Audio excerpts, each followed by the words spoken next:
سيدنا ومولانا محمد وعلى سيدنا علي وسيدتنا فاطمة وسيدتنا زينب وسيدنا حسن وسيدنا حسين وعلى آله وصحبه وبارك وسلم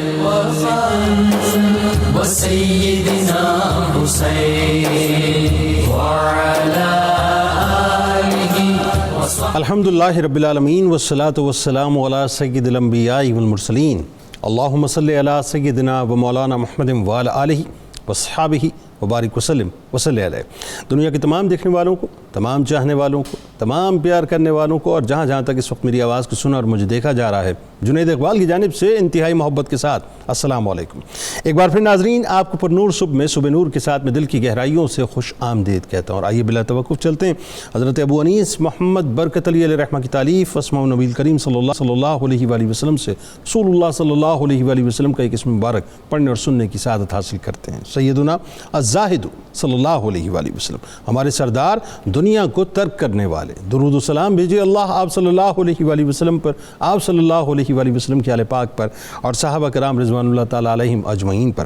حضرت ابو ذر غفاری رضی اللہ تعالیٰ عنہ سے روایت ہے کہ کریم صلی اللہ علیہ وآلہ وسلم نے فرمایا کہ جس بندے نے دنیا میں زہد اختیار کیا تو اللہ تبارک و تعالیٰ اس کے دل کو حکمت کی دولت سے مالا مال کر دیا اور اس کی زبان کو حقیقی قوت گویائی عطا فرمائی، دنیا کے عیوب، دنیا کی بیماریاں اور ان بیماریوں کا علاج اس کو سکھایا، پھر اس شخص کو دنیا سے سلامتی کے ساتھ دار السلام یعنی جنت کی طرف لے گیا۔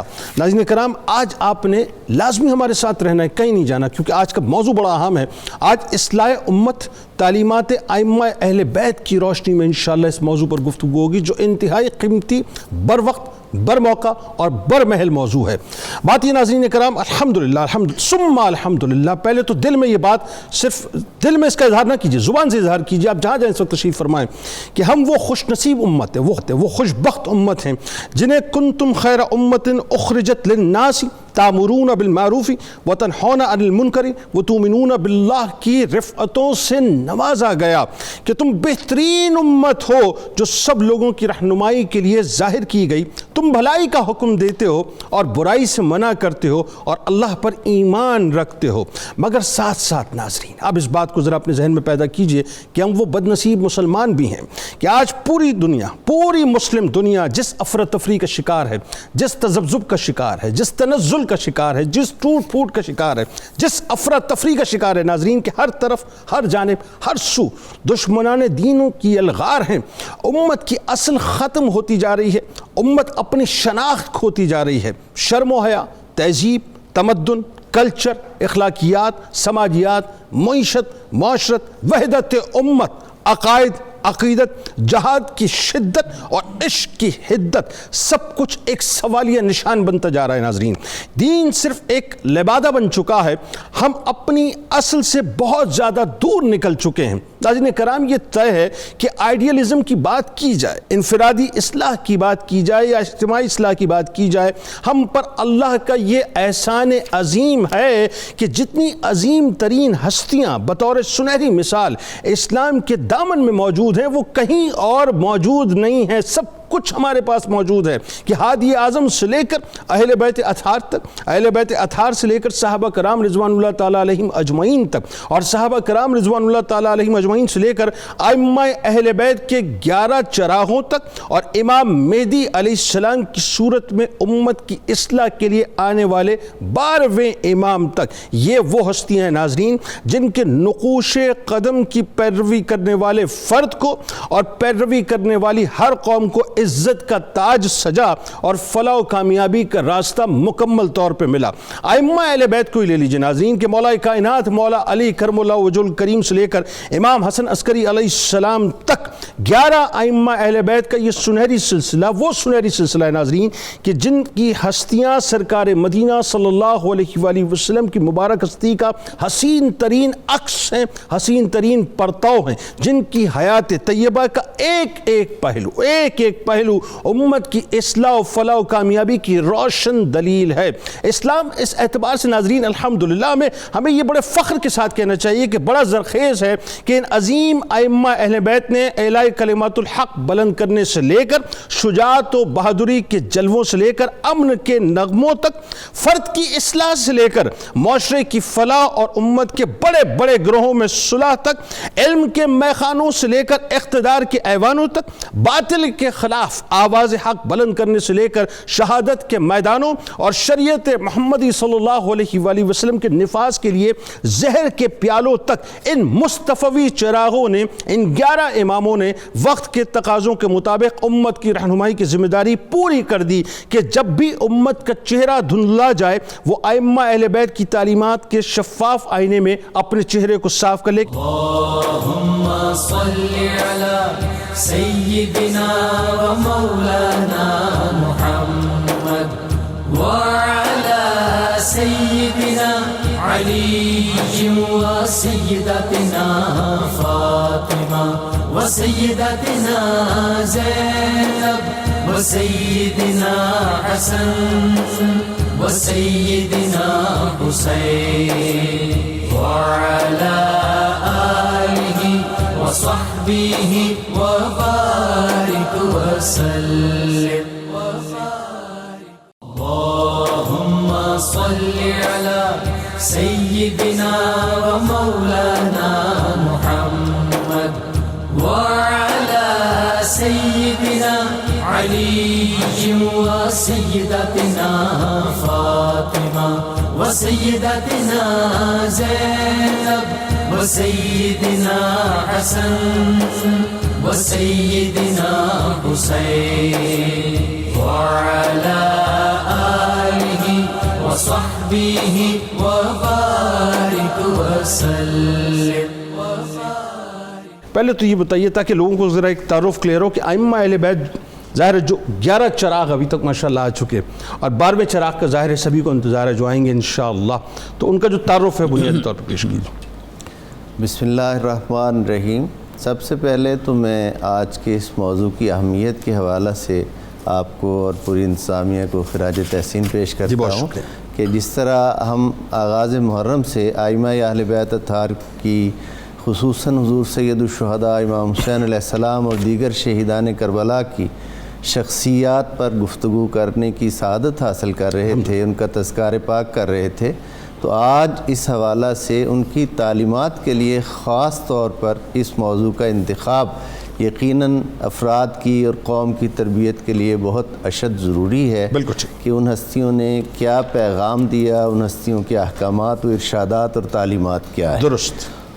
اللہ رب العزت نے حضور نبی اقدس و اطہر صلی اللہ علیہ وآلہ وسلم کی پاکیزہ آغوش میں جس ہستی کو دیا وہ ذات مبارک حضرت امیر المومنین مولا علی مرتضیٰ کی ہے، اور آپ ہی ابو الائمۃ الطاہرین ہیں، آپ سے ہی امامت کا یہ فیض اور سلسلہ شروع ہوتا ہے۔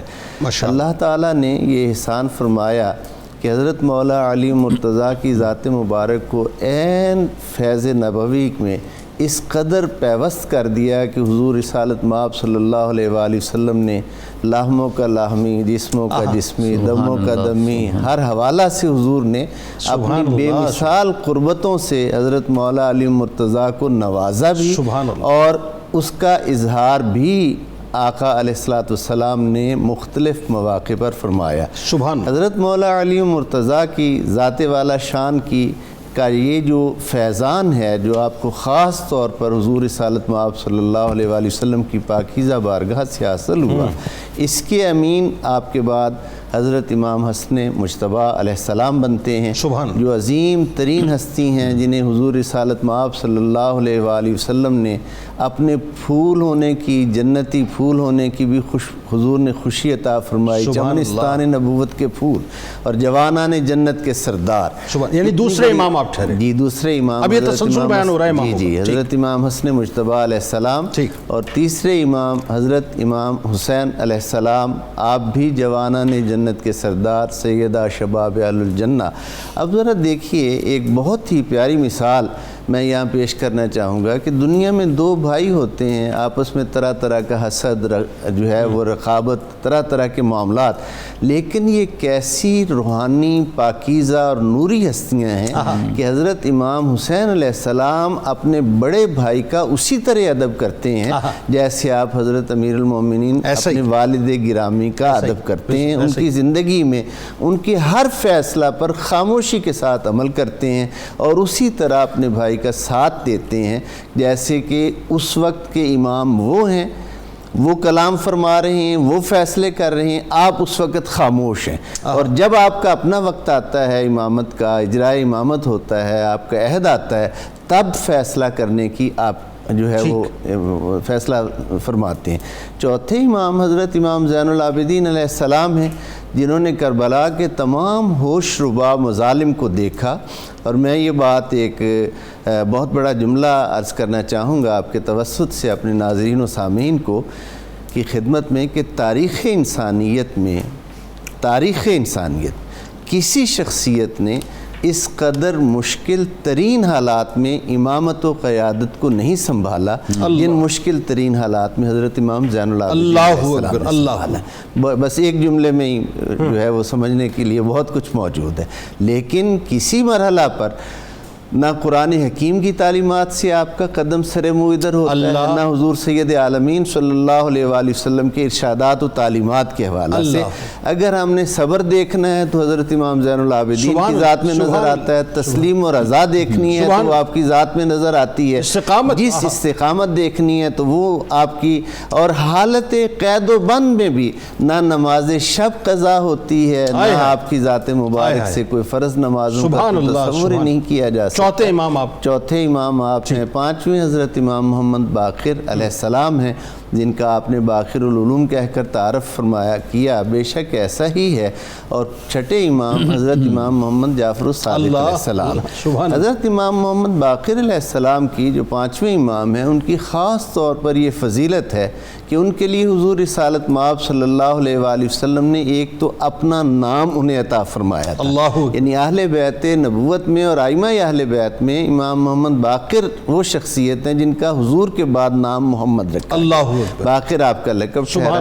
آپ نے مسجد نبوی میں ان علوم کے حوالہ سے بہت بڑی درسگاہ قائم کر کے اس کی ابتدا کی چھٹے حضرت امام محمد جعفر الصادق، جنہوں نے اسی کو پھر مزید ارتقا بخشا، اور پھر آگے حضرت امام موسیٰ کاظم علیہ السلام ساتویں امام ہیں، آٹھویں امام حضرت امام علی رضا علیہ السلام ہیں، نویں امام حضرت امام محمد تقی علیہ السلام ہیں، دسویں امام حضرت امام علی نقی علیہ السلام ہیں، اور 11ویں امام حضرت امام حسن عسکری علیہ السلام۔ سبحان اللہ۔ یہ تمام ہستیاں کچھ مدینہ منورہ میں، کچھ عراق میں، اور حضرت امام علی رضا علیہ السلام مشہد ایران میں، ایک امام ایران میں ہیں، باقی مدینہ طیبہ میں اور عراق میں ائمہ اہل بیت جو آرام فرما ہیں، ماہو استراحت ہیں۔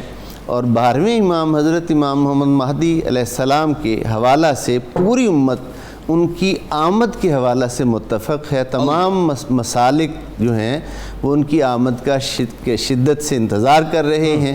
حضور علیہ السلام کے فرامین کی روشنی میں ایک فرمان آپ کی آمد کے وقت کو خاص طور پر ظاہر کر رہا ہے، جو موجودہ حالات ہیں۔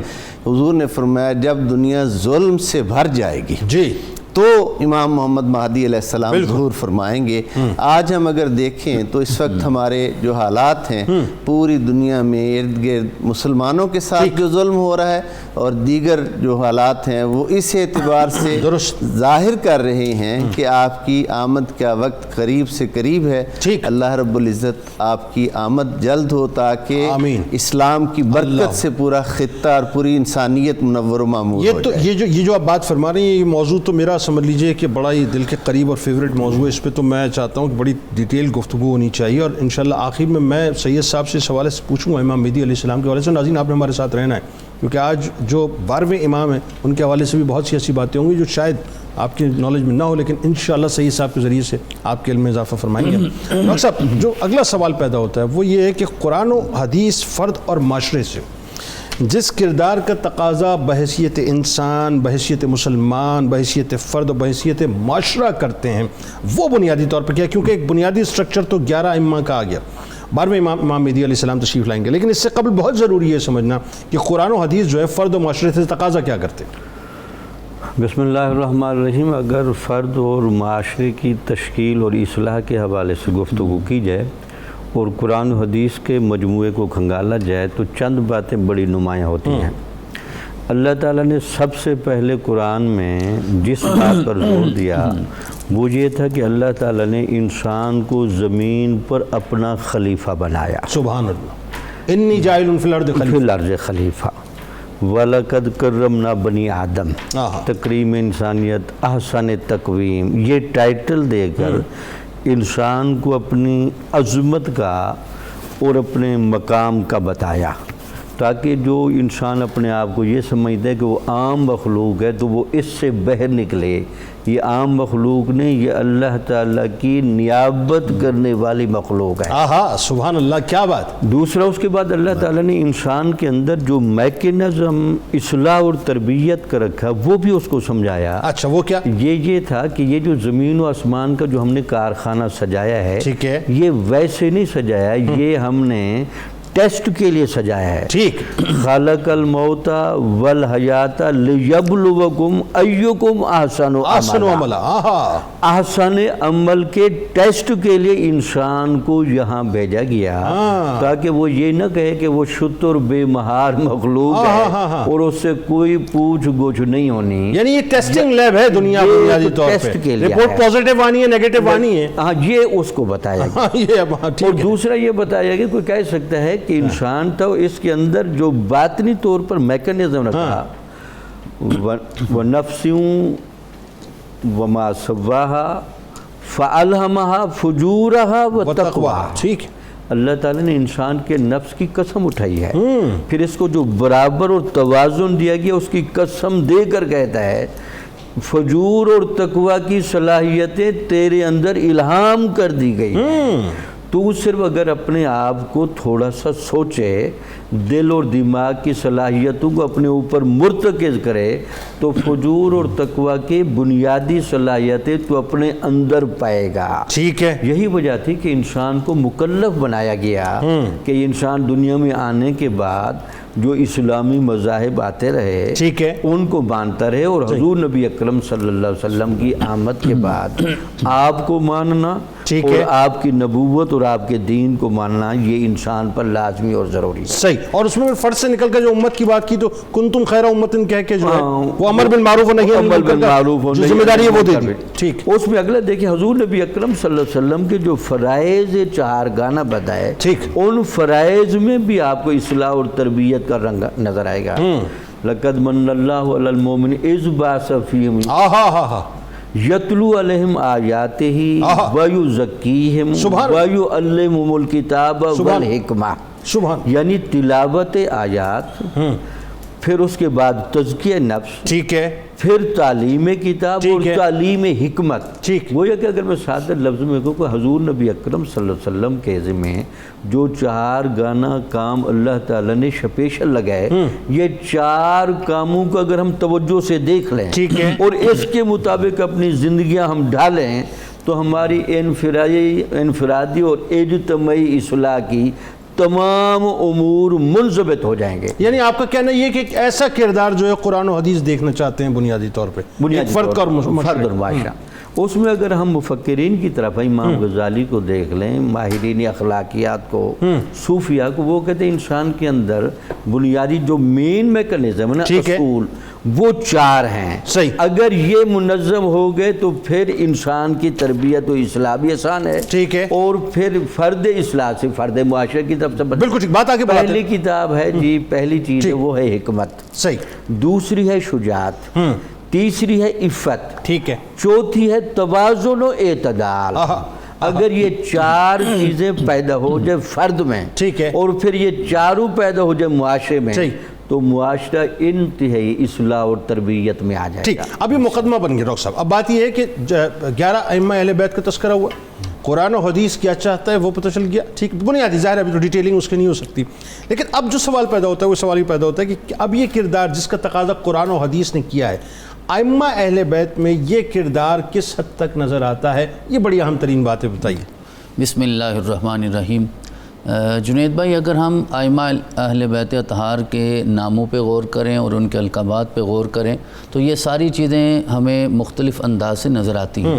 نبی پاک علیہ تحیت و ثنا سے یہ جو فیضان آگے بڑھا، اب میرا آقا صلی اللہ علیہ وسلم کا اسم مبارک محمد اور آپ کا جو لقب ہے وہ مصطفیٰ۔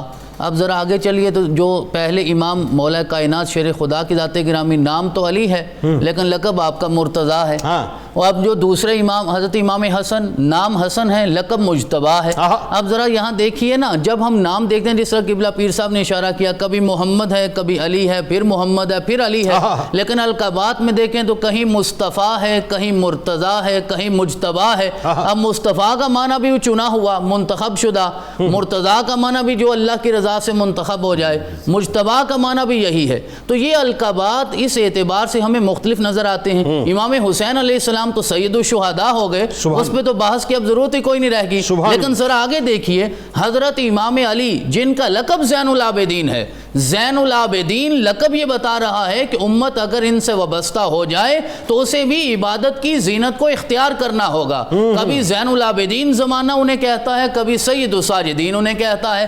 سید الساجدین بھی ہیں، زین العابدین بھی ہیں۔ جن حالات میں آپ نے امامت سنبھال کر امت کی اصلاح کی ہے، کنتم خیر امت، عملی صورت میں بتایا ہے کہ وہ کون ہوتا ہے۔ پھر آپ کے جو لخت جگر ہیں حضرت امام محمد جنہیں باقر العلوم آپ نے بھی کہا۔ اب باقر العلوم سے مراد یہ ہے کہ آپ نے علوم کو اتنی وسعت دی ہے کہ اہل بیت اطہار کا نام جو وارث نبی ہونے کے اعتبار سے، علوم میں وارث نبی ہونے کے اعتبار سے ہے، وہ امام باقر پہ آ کے اپنے عروج پہ پہنچ جاتا ہے، لیکن اصل نام آپ کا محمد ہے، لیکن آپ کا جو لقب ہے وہ باقر العلوم ہے۔ پھر امام جعفر، نام جعفر ہے، لقب صادق ہے۔ اب دیکھیں نا، وہ لقب بتا رہا ہے کہ اگر کوئی اہل بیت اطہار سے محبت کرنے والا ہو اس کے اندر بھی وہی صداقت ہونی چاہیے جو جعفر صادق کے اندر ہے۔ یہ صرف نام لینے سے بات نہیں بنے گی، صرف نعرے لگانے سے نہیں ہوگا، آپ کو اس پہ عمل کرنا ہوگا۔ امام جعفر صادق کی ذات کو دیکھنا ہوگا۔ پھر آپ کے لخت جگر حضرت امام موسیٰ کاظم، ان کے لقب میں ایک بات کرنا چاہوں گا جنید بھائی، ذرا غور کیجئے کہ ان ائمہ نے اپنے ادوار میں جتنی مشکلات کو برداشت کیا، کاظم اسے کہتے ہیں کہ جو حد درجہ تحمل کرنے والا ہو، برداشت کرنے والا ہو، جتنے مصائب ہیں انہیں صرف اللہ کی بارگاہ میں پیش کرے، زمانے کے سامنے ان کا کوئی شکوہ نہ کرے۔ آج اہل بیت اطہار سے محبت کا دم بھرنے والوں کو بھی کاظم بننا ہوگا، مشکلات کو برداشت کرنا ہوگا، جو حضرت امام موسیٰ کاظم نے کر کے دکھایا۔ پھر آپ کے لخت جگر حضرت علی، ان کا لقب رضا ہے، نام تو علی ہے، اب دیکھیں وہ تو رضا بن کے آئے، تو کہیں رضا ہے، کہیں صداقت ہے، کہیں علم ہے، کہیں اللہ رب العزت نے کسی کو منتخب فرما لیا ہے، کسی کو مجتبیٰ کہہ دیا، کسی کو مرتضیٰ کہہ دیا، کوئی زین العابدین ہو گیا۔ اب دیکھیے آپ کے جو لخت جگر ہیں حضرت امام علی رضا کے، ان کا نام تو محمد ہے، اب کہیں باپ علی ہے تو بیٹا محمد ہے، کہیں بیٹا محمد ہے تو باپ علی ہے، تو یہ علی اور محمد کا ہی ہمیں جو ہے نا یہاں منظر نظر آ رہا ہے، ناموں میں یہی محبت نظر آ رہی۔ جی حضرت امام محمد، نام محمد ہے لیکن لقب آپ کا تقی بھی ہے اور جواد بھی ہے، یعنی اہل بیت اطہار سے محبت کرنے والوں کو بھی سخی ہونا چاہیے، جواد ہونا چاہیے، کوئی بخیل محب اہل بیت نہیں ہو سکتا، اہل بیت کی بارگاہ میں وہ کامیاب نہیں ہو سکتا جو بخیل ہو اور کنجوس ہو، زیادہ جواد ہونا چاہیے۔ آپ کے لخت جگر نام علی ہے لیکن لقب آپ کا نقی ہے۔ جو بخاری سادات کے جد ہیں انہیں بھی اپنی ذات میں نقاہت کو پیدا کرنا ہوگا۔ نقاہت سے مراد یہ ہے کہ آپ کو پاکیزہ ہونا ہوگا، اپنے آپ کو مطہر کرنا ہوگا، اور لقب آپ کا ہادی ہے، ہادی بھی آپ کا لقب ہے، نقی بھی آپ کا لقب ہے۔ اور پھر آپ کے لخت جگر حضرت امام حسن عسکری، آپ کے القابات کا میں مطالعہ کر رہا تھا تو بڑا اہم ایک لقب جو سامنے وہ ہے آپ صامت ہیں، یعنی عموماً آپ خاموش رہتے تھے، زیادہ گفتگو نہیں فرمایا کرتے تھے، اور امام مہدی جو تشریف لائیں گے وہ تو ہے ہی مہدی۔ یہاں رکے نا، یہاں رکے ذرا سا، یعنی اس کا مطلب یہ ہے کہ جو غلامان اہل بیت ہونے کا دعویٰ کرتے ہیں ان کو اپنی زبانوں پر بھی کنٹرول رکھنا ہوگا، بات یہ ہے، بالکل اس گوشت کے ٹکڑے پہ کنٹرول رکھنا ہوگا، بالکل کنٹرول ہونا چاہیے، پھر ہی آپ کامیاب ہوں گے، اس کے علاوہ صداقت نہیں۔ اچھا، اس کا مطلب یہاں نماز بھی نظر آ رہی ہے، یہاں صدقہ بھی نظر آ رہا ہے، یہاں سخاوت بھی نظر آ رہی ہے، یہاں شکر بھی ہے، یہاں صبر بھی ہے، یہاں علم بھی ہے، یعنی سب کچھ۔ وَلَنَبْلُوَنَّكُمْ بِالشَّيْءٍ مِّنَ الْخَوْفِ، مطلب وہ جو پوری پوری ہے نا، وہ پوری پوری عملی تفسیر نظر آ رہی ہے۔ اور جب حضرت امام حسین علیہ السلام کربلا کی طرف نکلے اور آپ نے اپنے بھائی حضرت محمد بن حنفیہ کو جو وصیت نامہ لکھا تھا اس میں آپ نے وعدے کیا کہ لم اخرج عاشرا ولا باطرا ولا مفسدا ولا ظالما، اور آپ نے بتایا میں نکلا کیوں ہوں، انما خرجت لطلب الاصلاح فی امت جدی، میں اپنے نانا کی امت کی اصلاح کے لیے نکل رہا ہوں، لہذا اصلاح امت ہی ہر امام کا منصب رہا ہے۔ آپ کی تعلیمات کا بنیادی مقصد یہ ہے، اور میں کیسے اصلاح کروں گا؟ کہ ارید ان آمر بالمعروف وانہا عن المنکر، میں امر بالمعروف کروں گا، نہی عن المنکر کروں گا۔ بھئی امر بالمعروف اور نہی عن المنکر کیسے ہوگا؟ آپ نے یہ جملہ بولا، آپ نے کہا ارید ان اسیرہ بسیرت جدی و ابی علی ابن ابی طالب۔ اللہم صلی علی سیدنا و مولانا محمد وعلی سیدنا علی و سیدتنا فاطمہ و سیدتنا زینب و سیدنا حسن و سیدنا حسین وعلی آلہ وصحبہ وبارک وسلم۔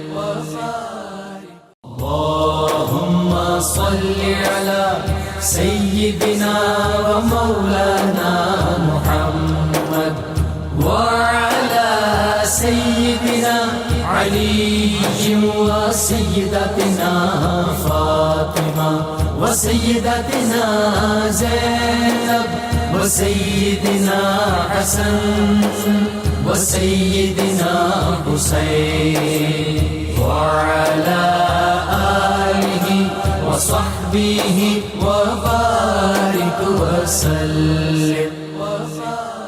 آج امت کو کس حد تک ائمہ اہل بیت کی تعلیمات سے استفادہ کرنے کی ضرورت ہے، اور پھر کیسے استفادہ کیا جائے، یہ ذرا بتائیے لوگوں کو۔ جو موجودہ اس وقت ہمارے حالات ہیں، خواہ وہ انفرادی ہوں یا اجتماعی، تو میں یہ سمجھتا ہوں کہ جتنی آج ضرورت ہے شاید پہلے اتنی کبھی بھی نہ تھی جو اس وقت حالات ہیں، اور اس استفادہ کی سب سے بہترین صورت جو ہے اسے تھوڑا سا سمجھنے کی ضرورت ہے کہ یہ دیکھیں کہ جو پاکیزہ ترین ہستیاں ہیں، ان پاکیزہ ترین ہستیوں سے اس وقت تک انسان کچھ حاصل نہیں کر سکتا جب تک اسے کچھ نہ کچھ تزکیہ نفس جو ہے وہ حاصل ہو جائے۔ جب تک تزکیہ نفس حاصل نہیں ہوتا اس وقت تک وہ ان پاکیزہ ہستیوں سے نہ اپنی نسبت کو پختہ کر سکتا ہے، نسبت استوار تو ہو سکتی ہے لیکن کنیکٹڈ ہونا، پختگی جو ہے جس سے اسے فیض عطا ہو، اس کے لیے پاکیزگی کردار کی بہت زیادہ ضرورت ہے۔ حضور رسالت مآب صلی اللہ علیہ وآلہ وسلم نے فرمایا لِكُلِّ شَيْءٍ ثَقَالَةٌ وَثَقَالَةُ الْقُلُوبِ ذِكْرُ اللَّهِ تعالی وَأَفْضَلُ الذِّكْرِ لَا إِلَٰهَ إِلَّا اللَّهُ۔ آقا نے فرمایا ہر چیز کے زنگ کو دور کرنے کے لیے، اسے ثقل اور چمکدار کرنے کے لیے ایک ریگمار ہوتا ہے جو اس کا زنگ اتارتا ہے، اور دلوں کا زنگ اتارنے کے لیے اللہ کا ذکر، وَثَقَالَةُ الْقُلُوبِ ذِكْرُ اللَّهِ تعالی، اللہ کا ذکر ہے جو دلوں کو ثقل کرتا ہے۔ وَأَفْضَلُ الذِّكْرِ لَا إِلَٰهَ إِلَّا اللَّهُ، کہ سب سے افضل ذکر جو ہے وہ یہ ہے۔ تو کلمہ طیبہ کو سچے دل کے ساتھ پڑھنا، پورے کلمہ طیبہ کو لا الہ الا اللہ محمد الرسول اللہ کو پورے سچے دل کے ساتھ پڑھنا اور کثرت سے درود پاک پڑھنا، یہ انسان کو پوری توجہ اور انہماک کے ساتھ، اگر پاسبل ہو، وقت ہو تو رات کو یا تنہائی میں یا خلوت میں بیٹھ کر آنکھوں کو بند کر کے اپنی لو جو ہے وہ اس طرح انسان لگائے کہ میں حضور کی بارگاہ بے کس پناہ میں مواج شریف میں حاضر ہو کر حضور کی پاک بارگاہ میں درود اور حضور کی آل اطہار پر درود پڑھ رہا ہوں۔ اس سے وہ قلبی حضوری اور وابستگی نصیب ہوتی ہے کہ انسان مراکز ہدایت جو ہیں یہ ان سے جڑ جاتا ہے۔ اچھا بھائی صاحب ایک بات ہی بتائیے، یہ تو ظاہر ہے آپ فرما رہے ہیں کہ کس طرح سے جو ہے وہ ایک تعلق قائم کیا جائے، اس میں ایک اور بات جو آپ نے ابتدا میں بات فرمائی، میں چاہتا ہوں تھوڑا سا اس کو ایلیبریٹ کریں کہ آج جو صورتحال جیسا کہ آپ نے فرمایا پیدا ہوئی ہے، آپ دیکھیے کہ ایک فرد کی حیثیت سے، ایک مسلمان کی حیثیت سے، ایک معاشرے کی حیثیت سے اور امہ کی حیثیت سے ہر طرف تنزل ہی تنزل نظر آتا ہے۔ اقدار تباہ ہو گئی، شرم و حیا ختم ہو گئی، معاشرت ختم ہو گئی، معیشت ختم ہوتی جا رہی ہے، سماجیات، یعنی کچھ بھی تو مطلب نظر نہیں آتا۔ ہاں جی، بہت تباہی مطلب مچ چکی۔ اصل وجہ یہی ہے کہ جو تعلیمات ہیں نا، ان سے ہم نے اپنے آپ کو دور کر لیا نا، ان تعلیمات کی طرف آئیں۔ جی۔ اگر ہم ائمہ اہل بیت اطہار کی تعلیمات کی طرف آئیں جی۔ تو ہمیں یہاں اکنامیکلی بھی ہر رہنمائی ملتی ہے کہ ٹھیک ہے۔ معیشت کیسے بہتر کرنی ہے، اپنی کردار کی تعمیر اور شخصیت کی تعمیر کیسے کرنی ہے، اس کی بھی رہنمائی ملتی ہے۔ مثال کے طور پر حضرت امام محمد باقر علیہ السلام نے فرمایا کہ بہترین امتزاج یہ ہے کہ علم کے ساتھ حلم کو ملا لیا جائے۔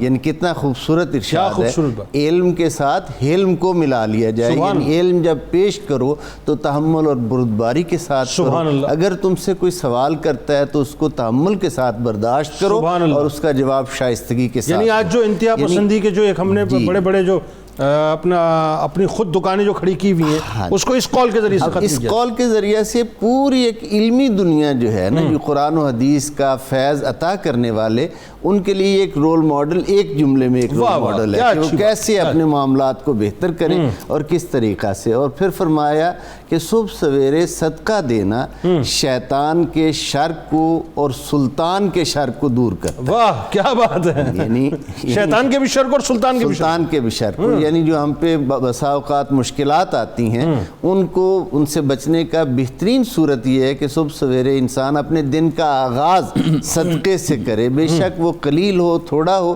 نیت ہو صدقے کی کہ میں دے رہا ہوں، اللہ تعالیٰ مجھے اپنی حفاظت میں رکھے۔ یہ ایک انفرادی عمل ہے صدقہ دینا، اور وہ جو میں نے پہلے علم کے ساتھ علم کو ملانے والا عرض کیا، وہ ایک اجتماعی عمل ہے۔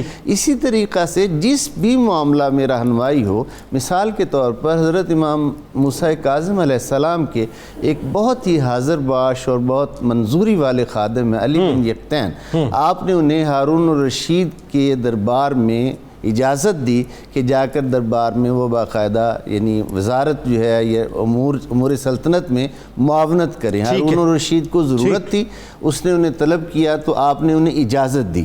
گویا ائمہ اہل بیت اطہار نے یہ نہیں کہ دنیا سے کہیں کنارہ کشی کی ہے، ان کے تربیت یافتہ لوگ مملکت اسلامیہ میں ہر جگہ ہمیں نظر آتے ہیں کہ وہ ان سے اکتساب فیض بھی کرتے ہیں، اور ادھر امور مملکت میں جو اس وقت کے سلاطین ہیں ان کی مدد بھی وہ کرتے ہوئے نظر آتے ہیں۔ اس لیے ایسا نہیں ہے کہ ادھر کوئی بالکل دنیا سے لا تعلقی جو ہے وہ ہے۔ حضرت امام محمد جعفر الصادق علیہ السلام دن کی گرمی میں بیلچے کے ساتھ کچھ یعنی زراعت کا کام کر رہے تھے، تو کسی نے دیکھا اور اس نے کہا حضور یہ آپ اتنی مشقت کیوں اٹھا رہے ہیں؟ آپ نے فرمایا کہ یہ مشقت مجھ سے بہتر لوگوں نے کی ہے، یعنی حصول رزق حلال کے لیے، کسب معاش کے لیے یہ منافع توقع نہیں ہے، اس کے لیے محنت کرنا۔ فرمایا یہ مجھ سے بہتر، یعنی اپنے جد حضرت مولا علی مرتضیٰ اور حضور علیہ السلام کی طرف اشارہ کیا کہ مجھ سے بہتر لوگوں نے یہ محنت کی ہے۔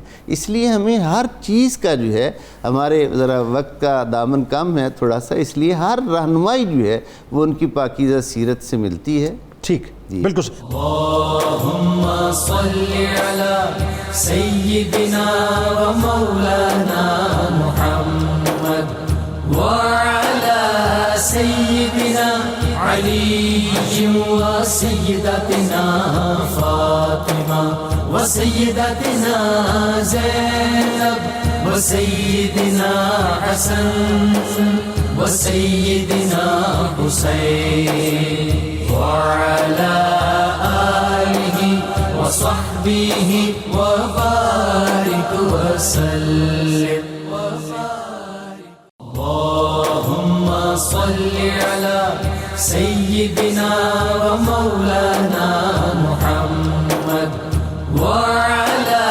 سيدنا علي وسيدتنا فاطمة وسيدتنا زينب وسيدنا حسن وسيدنا حسين وعلى آله وصحبه وبارك وسلم۔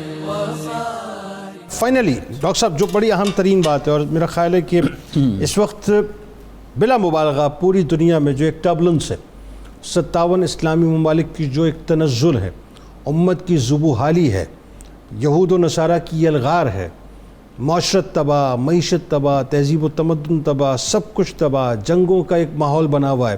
بلکہ کسی نے کہا تھا، پوچھا کسی نے کہ جی اب صورتحال کیا ہے یہ علامات صغریٰ اور کبریٰ کے درمیان، تو کہا کہ بات یہ ہے کہ ایک برج ہے جو صرف جنگوں کی صورت میں نظر آتا ہے، خیر کی صورت نظر نہیں آتی، الا یہ کہ جب تک امام مہدی علیہ السلام کا ظہور نہ ہو. تو 12ویں امام مہدی علیہ السلام کا ظہور کب ہوگا؟ یہ بڑا کامن سوال ہے ہر مسلمان کے ذہن میں، اور کس انداز سے امت کی اصلاح فرمائیں گے؟ بسم اللہ الرحمن الرحیم. اس حوالے سے احادیث مبارکہ میں جو نشانیاں بیان کی گئی ہیں، سب سے بڑی علامت تو یہ ہے کہ پہلے دجال ظاہر ہوگا. ٹھیک. یہ دجال کا جب ظہور ہوگا تو پھر حضرت امام مہدی علیہ السلام کا ظہور ہوگا. پھر یہ ہے کہ سورج کا مغرب سے طلوع ہونا، یہ بھی احادیث میں ذکر کیے گئے، یہ بڑی علامات میں ہیں. حالات جو ظلم و اچھا، اس میں ایک روایت قطع کلام کی معذرت ڈاکٹر صاحب ایسی بھی ہے کہ امام مہدی علیہ السلام کے ظہور کے بعد جس وقت آپ خروج فرمائیں گے شام کی طرف، اور اس کے بعد جب آپ قسطنطنیہ کو جو ہے اپنا، کیونکہ وہ چلا جائے گا عیسائیوں کے قبضے میں، جب اس کو فتح فرمائیں گے اور وہ روم کی طرف جس وقت جائیں گے، تو اس وقت دجال جو ہے جھنجھلا کر جو ہے وہ باہر غصے سے نکلے گا. یہ بھی ایک روایت شاید آتی ہے میرے خیال ہے کہ دجال کا خروج جو ہے وہ آپ کے ظہور کے بعد ہوگا بنیادی طور پہ، اور جب آپ قسطنطنیہ کو فتح کر لیں گے اس کے بعد یہ سارا معاملہ ہوگا. مطلب دجال کا ظہور ان کے ساتھ مقابلے کے لیے تو ظاہر بعد میں ہوگا، پھر آپ تشریف لے آئیں گے. حضرت ابو سعید خدری اس حوالے سے روایت کرتے ہیں کہ میرے آقا صلی اللہ علیہ وسلم نے ارشاد فرمایا، المہدی منا اہل البیت، مہدی جو ہے وہ ہم میں سے ہیں، اہل بیت میں سے ہیں. اشم الانف اقنا اجلا، میرا آقا نے ارشاد فرمایا جتنا خوبصورت میرا چہرہ ہے نا، اللہ پاک مہدی کو بھی اتنا ہی خوبصورت بنا کر بھیجے گا. یملأ الارض قسطاً وعدلاً کما ملئت ظلماً و جوراً، جس طرح کہ یہ دنیا ظلم و جور سے بھر چکی ہوگی، جتنا ظلم ہو چکا ہوگا نا اتنا ہی عدل آ کر پھر امام مہدی جو ہے وہ قائم کریں گے. جتنا ظلم بڑھتا جائے گا پھر عدل بھی اتنا ہی بڑھتا چلا جائے گا. جس طرح ظلم و جور سے یہ دنیا بھر چکی ہوگی، آپ پھر عدل اور انصاف کے ساتھ اس کا بول بالا کر کے نبی پاک علیہ تحیۃ و ثنا کی سیرت کے ذریعے امت کی اصلاح فرمائیں گے. ایک اور حدیث میں ارشاد فرمایا کہ جب امام مہدی آئیں گے، میرا آقا نے ارشاد فرمایا یخرج فی آخر امتی المہدی، کہ میری امت کے آخر میں میری نسل میں سے، میری اولاد میں سے مہدی آئیں گے، اور وہ آ کر کیا کریں گے، اور اللہ ان کی وجہ سے کتنے کرم فرمائے گا اس امت پہ. یسقیہ اللہ الغیث، اللہ رب العزت ان کی برکت سے ابر رحمت عطا فرمائے گا، اور زمین اپنے منہ کو کھول دے گی. وَتُخْرِجُ الْأَرْضُ نَبَاتَهَا، اور زمین اپنے خزانے جو ہیں وہ انسانیت کی خدمت کے لیے واہ کر دے گی. ہر طرف کیا ہو جائے گا، وہ یوتی المال صحاحن، مال دینے والے تو موجود ہوں گے، مال لینے والا کوئی موجود نہیں. یہ وہی نظام ہے جو قرون اولا کا نظام ہوگا، دوبارہ ریوائیو ہو جائے. آپ یوں سمجھیے کہ حکومت الہیہ کا قیام عمل میں آئے گا جب حضرت امام مہدی علیہ السلام تشریف لے آئیں گے. جو نظام قرآن عزیز نے بیان فرمایا وہی ہوگا. وَتَقْصُرُ الْمَاشِيَّةِ، مال مویشی کثرت کے ساتھ ہو جائیں گے. اور سب سے اہم چیز وَتَعْظُمُ الْأُمَّةِ، جس کی طرف آپ نے اشارہ کیا، امام مہدی کے ذریعے اللہ رب العزت اس امت کی عزت اور عظمت میں اضافہ فرما دے گا. اس امت کو اگر عزت اور عظمت نصیب ہونی ہے اور ہم نے اس زوال سے نکلنا ہے تو وہ امام مہدی کے ذریعے سے ہوگا. اور آپ کی حکومت کن بنیادوں پہ ہوگی؟ قرآن عزیز کی اس آیت میں رہنمائی ملتی ہے، وعد اللہ الذین آمنوا منکم وعملوا الصالحات لیستخلفنہم فی الارض کما استخلف الذین من قبلہم ولایمکنن لہم دینہم الذی ارتضی لہم ولایبدلنہم من بعد خوفہم امنا. سارے مفسرین نے لکھا ہے کہ اس آیت مبارکہ میں جس حکومت کے قیام کی طرف اشارہ ہے وہ امام مہدی علیہ السلام کی حکومت ہوگی، کہ اللہ رب العزت کے حکم کے مطابق وہ ایسی حکومت قائم کریں گے، امت سے خوف ختم ہو جائے گا اور امن قائم ہو جائے گا، شرک بالکل مٹ جائے گا، فنا ہو جائے گا، توحید ہر طرف ہوگی، اور ہر ایک اپنے رب کی بارگاہ میں سجدہ کرنے والا ہوگا. خیر والا دور جو ہے وہ آپ کی موجودگی کے بعد ہی آئے گا. جنید بھائی، سارے فرقے ختم ہو جائیں گے. بہرحال وہ جس مقصد کے لیے آپ نے آنا ہے اس کا بھی ہم انتظار کر رہے ہیں. اچھا ڈاکٹر صاحب یہ بتائیے، بڑی اہم بات آپ کر رہے تھے، اس وقت جو ہے یہ سارے جتنے بھی فرقوں کے جتنے بھی جھگڑے ہیں، یہ مسالک کے جتنے جھگڑے ہیں، مذاہب کے جتنے جھگڑے ہیں، نظریات کے جتنے جھگڑے ہیں، سب ختم ہو جائیں گے. سب ختم ہو جائیں گے. سب امام مہدی علیہ السلام کی قیادت میں کھڑے ہوں گے. دو فرقے رہ جائیں گے، کوئی مہدی کے ساتھ ہوگا یا دجال کے ساتھ، بس دو ہی چیزیں رہ جائیں گی.